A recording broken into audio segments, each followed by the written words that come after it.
Hey, it's Cody. Today I thought I'd hop on here and show the books and decks that I plan on working with this month, for the month of February. This is 2023. Um, February is a weird month for me. It's kind of a nothing month. Like, I don't have really any associations with it. Um, so it's always just weird. Like, I didn't even know what kind of cloth to do this on, so I picked pink because, like, Valentine's Day is in this month. Man, I don't know. It's just January 2.0. It's freezing here. It sucks ass. There's nothing happening in it. Um so yeah, anyway, here comes the stuff. I'm actually going to do books first this time. So, if you're not interested in my fantasy book reading bullshit, it does tie into tarot, and I'm going to show you how I do that here in this video really quick. But yeah, I don't know. Go scroll ahead or whatever, on the little thingy down there. All right. Wow, my camera's a little close for this. The first book that I read, this was actually my book intro to 2023, and I was not impressed. I guess maybe that's going to be my word for this year, is fucking unimpressed. This is Thistlefoot by Jenna Rose Nethercott. You can see, oh god, what is on this? We got Baba Yaga's hut here on chicken legs. I thought this would be cool because I like the idea of Baba Yaga, but this was not fucking it. I couldn't stand the characters. I mean, I did read the thing. Alright, I didn't, like, DNF this shit or anything. I read it. Every character was either nothing or, like, actively fucking irritating. The plotline was kind of all over the place. Weird. Don't fall for this, alright? Don't do it. Okay, so the next two books I'm gonna show you. Do you remember, I think it was like November if you've been watching my videos before this one.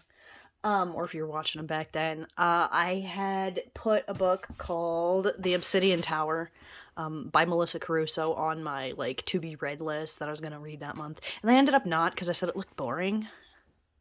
I was like, I think I know what kind of fantasy this is. I'm just not in the mood for it right now. So I ended up reading some other shit.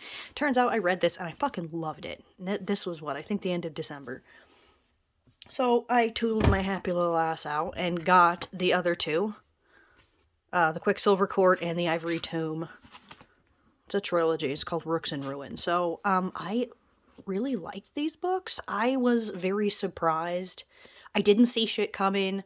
There was characters I felt like I could sort of identify with. It was just so well done. So I do recommend these. I really, really, truly do. I don't want to give you any kind of synopsis because, like, if I do, it's going to fuck up the first, like, half of the first book to begin with. Like, and if you read this, I want it to be a surprise for you, okay? Let yourself be surprised by these. I will say that, I got, I think it was the Quicksilver Court, for, like, I don't know, $5 or less or something on eBay. I go on there and look for, used copies of things a lot of times, so, I mean, the shit can be affordable, okay? Alright, it did have a little bit of damage here, but, like, who gives a fuck? Okay, so now I'm gonna show you what I've been doing with these. I finally got a journal for this. So, what I've been doing is, this is my reading journal. I'm sure this is a thing in, like, reading, I don't know, BookTube and Book Talk and whatever, Bookstagram or whatever. I don't know, man. That shit annoys me. It's given me the worst book recommendations I've ever fucking... I don't know. All of it, I don't like it. So I just do my own thing up here. So what I have, my January page is looking good. So I put books that I'm waiting for. Do you know what this is? Threads of Power? This is like a continuation of Shades of Magic trilogy by V.E. Schwab. If you know, you like Kel and Lila and Red London and shit. Oh my fucking god, I'm so excited for that. Okay, so what I've done then, ignore that page, is like, here's Thistlefoot. So I kind of talked about it a little bit, mostly just so that I could remind myself what the fuck I was looking at. I bitched about it. Oh my god, here I said, I think of Neil Gaiman once saying of the Graveyard Book that it was so much better an idea that he was a writer, and I feel like Thistlefoot maybe kind of had a touch of that, but yeah, we're gonna move on. Okay, so here is my real thing. I put Thistlefoot in the Drowning Fool. That's because there was a little play thing in the book called The Drowning Fool, and it really feels like I assign tarot cards to the stories themselves, right? What sort of ideas seem to be prevalent in it? I mean, I could do this with characters. There's a bunch of ways I could do it, right? But I did just start. So far, they've been majors, but I'm not particularly saying it has to be the major. But sorry, there are really strong themes of the Fool. And here's a quote from it that I wrote down. Answers. An answer is a flat tire on a back road, a dead-end alley. As soon as you know anything for certain, the wandering and wondering stop. No marvels anymore. No holiness. Nowhere left to go.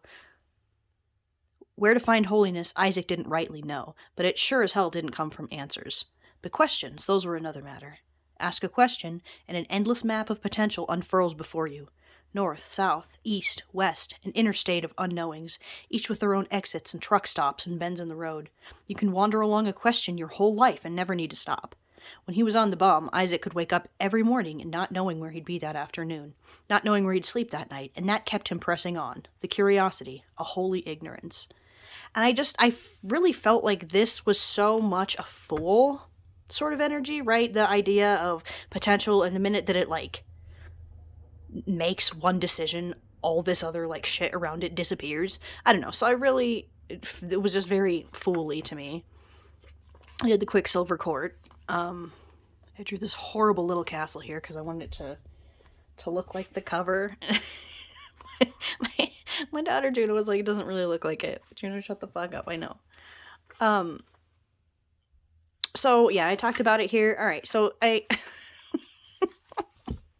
talked about it there. Alright, so for this book I gave it the Chariot and the Hermit.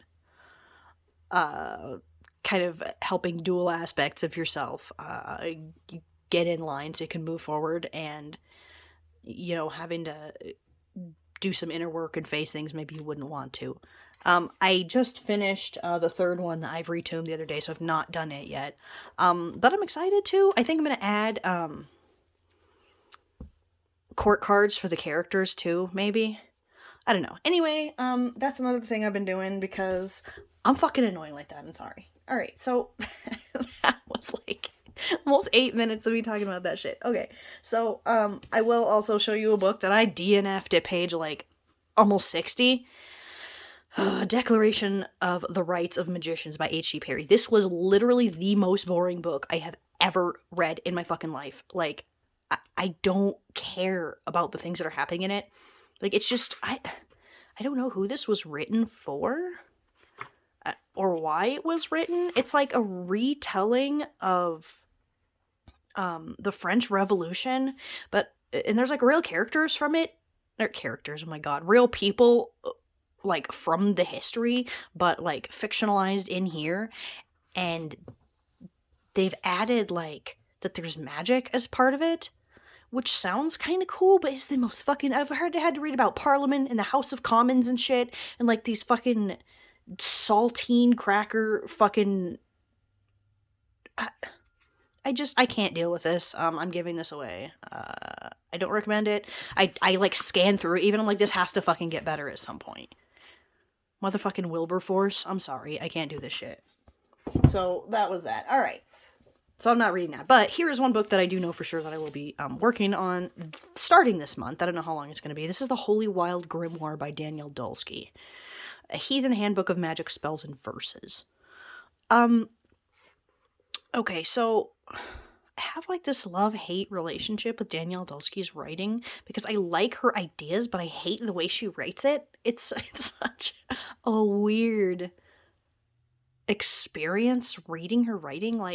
Okay, I'm planning a review thing of her favorite of my books. My favorite of her books is what I'm trying to say. Seasons of Moon and Flame, I think, and also there's a deck called the Sacred Hags that kind of goes with it. I got a review maybe this month. yeah, I'm gonna keep the writing style shit to myself for right now. But this, there's also a book called The Holy Wild. Um, you don't have to have read that to work on this. I have struggled my way through it.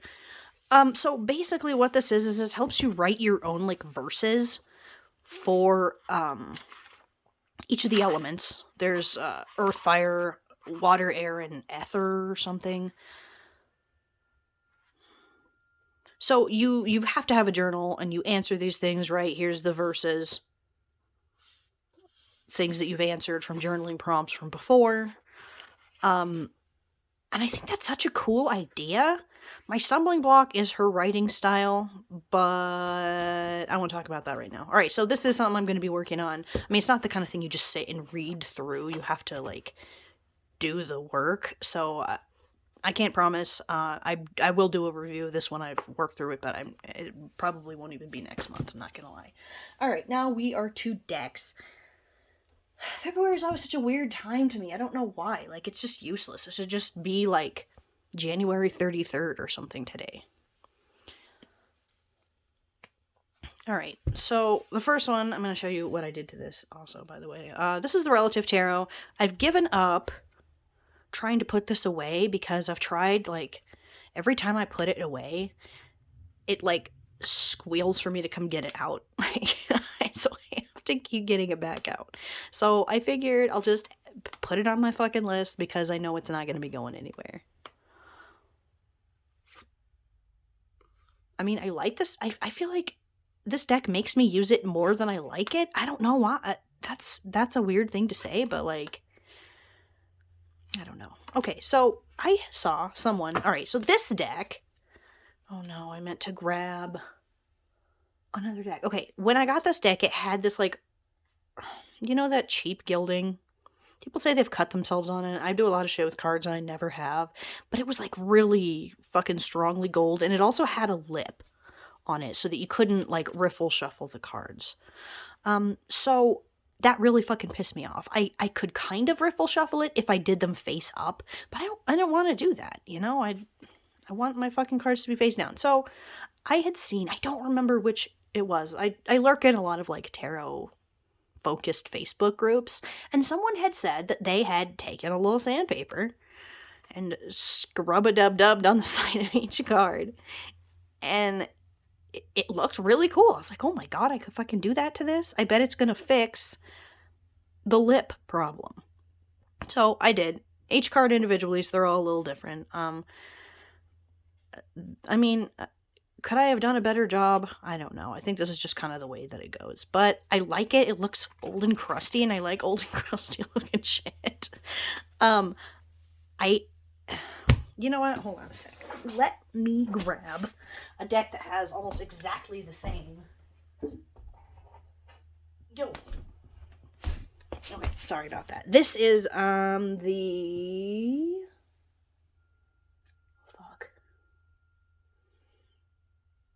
Oh my god, I can't remember what the fucking deck is called. I have a whole walkthrough of it. I'll link it down in the description. I don't know if there's any left. But this gilding, like this, but it had a big ass lip. And I'm not the biggest fan of, like, gildings. Kinda, alright, no offense to this deck because I love it, but it's like fucking Donald Trump's toilet kind of shit, you know? So I like what the sandpaper did. I will tell you I will not do that to this deck. This is, like, limited edition and shit. I wouldn't do that to it, even though some of its shit kind of pisses me off not being able to shuffle it like I want, because, again, it has the lip. Every deck that I've had, sorry, gotta sit different here, that has that exact gilding does that shit, and that fucking pisses me off. Okay, so I did that, but the lip was still there. So then I ended up having to take my little sandpaper and sand the top and bottom. I mean, I can still feel a lip here, but I don't shuffle it that way, so who gives a shit? It's a little bit scratched up. Yeah, I don't give a shit, though. Holy shit, sorry. I have, like, a kind of a sore throat today, so... Anyway, yeah, these were my deck mods to this. I regret absolutely nothing. I love how it came out. I wish I could remember what group or anything that the person who originally did this was in. I give credit because I definitely just did exactly what they did. Alright, so Relative Tarot is not going away. I'm not going to delude myself into thinking that it might. I'm also going to be working with the Sacred Web Tarot. So I got this last month, maybe.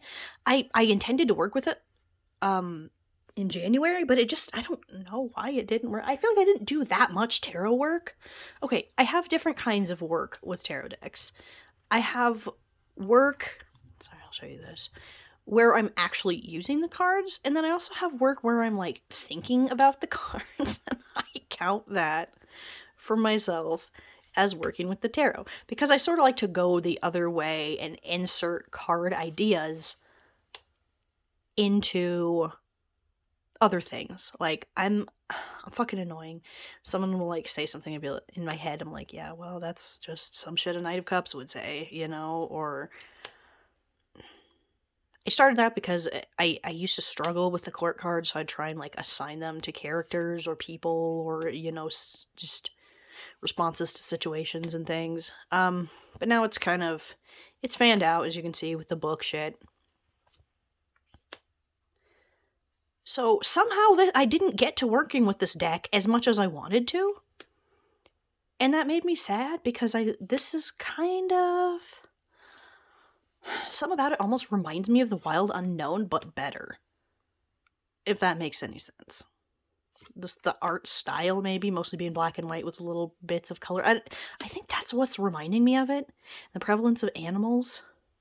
Why do I always get decks like this? I didn't sand this one, okay? Why is it looking like that? I always get decks that are all chipped up. But I'm excited to work with this deck. I've looked at the guidebook here and there for it. From what I've seen, it doesn't describe, like, what is being pictured. Like, I don't need an explanation for that, but, like, what, is this a frog? Like, is it licking up to a spider web? I'm not 100% sure what I'm looking at in this one, and I like when guidebooks tell me what I'm looking at and, like, why the thing was drawn, kind of. I love fucking hippos, and I love this. So, this is going to be the month. I'm going to start out probably working with this one. Just so I know that it finally gets worked with. I had the Relative Tarot came up last month again. Doesn't let me put it away. And then I also got... Oh god, look at the elephant. Let me bust out the next. I finally got my little grubs on the Cantigy Oracle. Now, I've tried to make a couple videos about this deck. This is one of the most profound decks I think that I own. And it's surprising to me, kind of, that it's mass market. This isn't indie. It was not indie. I don't remember the creator's name, but the artist is the same person who did the Luminous Void Tarot, those cards that are like ovals, kinda. So they have super weird meanings. Just the guidebook is where this deck really shines. The meanings are weird, and like you might be like, what does this have to do with like the picture or something? There's something like that, but once you read the guidebook, it's almost like a little story or just something so weird. There's one that I drew, shit, it's up on my altar. I can't see it. I got shit boxes from decks stacked in front of it. It's like the tunnels of our ancestors or something, and it's talking about how rabbits are in the tunnels under the ground, and they're dreaming of like green pastures and eating things and the sun and desperately trying to escape things, and those are the same dreams that their ancestors had over and over in those same tunnels. And like, it's such a weird meaning, but it's profound, man. I'm really into it. Like, and I love this deck so much. I've tried to make a couple videos just showing it and talking about this deck just on its own.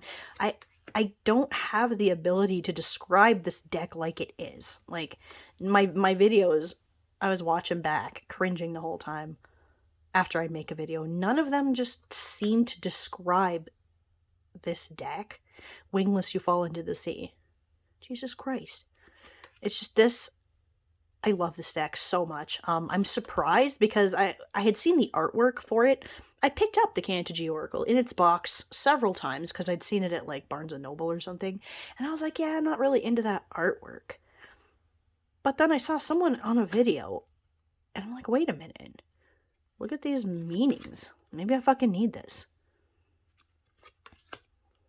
Garden of Lost Teeth.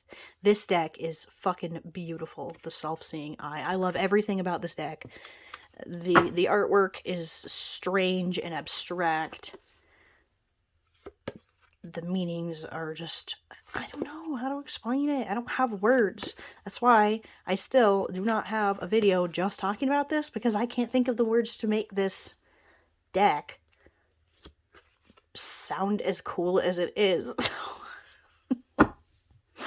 Okay, so that was the Cantigy Oracle. I've seen some people on here call it, like, not sure how to pronounce it, and they say maybe it's Cantigy. In the guidebook, it actually does show, have like a little pronunciation guide. It's Cantigy, and it comes from, oh my god, Canta is a word that means earth or something, and the suffix G is like song or enchantment or something, so it's like song of the earth or something. I don't know. Oh, I made this little bag for it. It's, I thought it would turn out cooler than it did. Alright, I will also be using the Radiant Tarot this month. I know where I live in Colorado in the U.S., and we literally get snow still in May. Like, winter is a solid at least half of the year. So I know people celebrate in bulk or whatever around now as like, oh, spring is stirring. Like, spring is fucking not stirring where I am. But in my heart, spring is stirring a little bit. So I feel like this deck still has enough, in the majors especially, kind of darkness, that it's not so out of place for me to pull it out right now. I love this guy. Oh, look at the devil. So yeah, I'm excited to work with this deck some more, because I did work with it some last month, but the guidebook looks really nice. It's got like quotes and poems and things that go with each card and stuff, so I'm pretty excited to dig into that a little deeper than just kind of the glance through that I've already done. Alright, last deck that I'm using right now is the Antique Anatomy Tarot. This, I think, is the Ephemeral Edition. This is the mass market one. I feel like this deck is a nice bridge between, like, the dark part of the year or whatever and coming spring. It's got these macabre sort of bones and anatomical things and like surgical tools and shit, but it's also got the riot of color in the flowers. So this deck likes to come out around this time. I'm happy to see it. I love this deck. Just in the darker months, a lot of times it just feels weird to me to have like this brightness chilling on the altar. I don't know.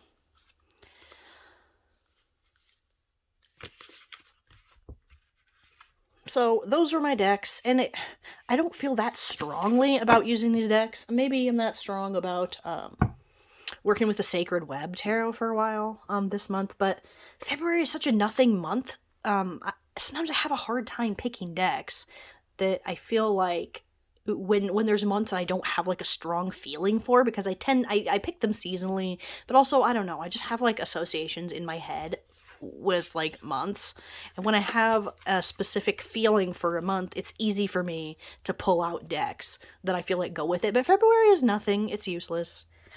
Yeah, anyway. That was that. Alright, so thanks for watching, bye.